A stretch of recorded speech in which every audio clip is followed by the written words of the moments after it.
Ja, ravno kar smo se tukaj zadaj pogovarjali, da bo pač treba popraviti nekatere standarde, kar se tiče gradnje, kar se tiče umeščanja v prostor, ker pač narave ne more spreminjati, ne, moramo se ji prilagajati.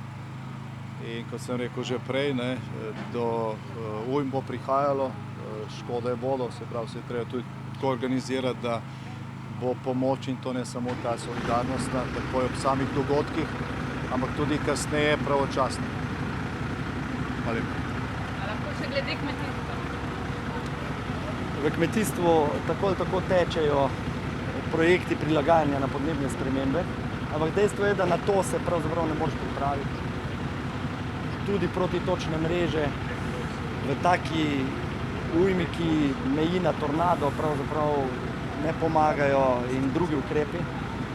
Seveda pa spodbujamo vse kmetovalce najprej k čim večji, da se poslužijo teh zaščit, preventivnih ukrepov, in na drugi strani tudi k kmetijskim zavarovanjem. Kot veste, država subvencionira v 70% premije za zavarovanje kmetijskih površin, pridelkov in tako naprej. In tisti, ki imajo to zavarovano, ki se poslužijo tega zavarovanja, so tudi deležni višjih potem povračil, in menimo, da je to mehanizem, s katerim bi radi pač spodbudili kmetovalce, vse, ki pridelujejo hrano, redijo živino in tako naprej, da se poslužijo teh. Imate tudi za vrtičkarje kakšen ukrep protitočne mreže, karkoli, vsaj na svet? Glejte, ja, kakor vidim, smo vrtičkarji, tudi sam se prištevam med njih, v tem smislu iznajdljivi. To uporabljamo, kakor je mogoče, ampak glejte, danes, če greste pogledat naše vrtove, je vse poradirano. Tudi tam, kjer so bile mreže in drugi ukrepi. Tako da bo pač potrebno se na nek način prilagoditi in najti način, kako se bomo prilagodili tem spremembam, ki očitno pač so vedno bolj pogoste. Hvala. Kolikšna bo državna pomoč? Lahko govorimo o nekih konkretnih številkah?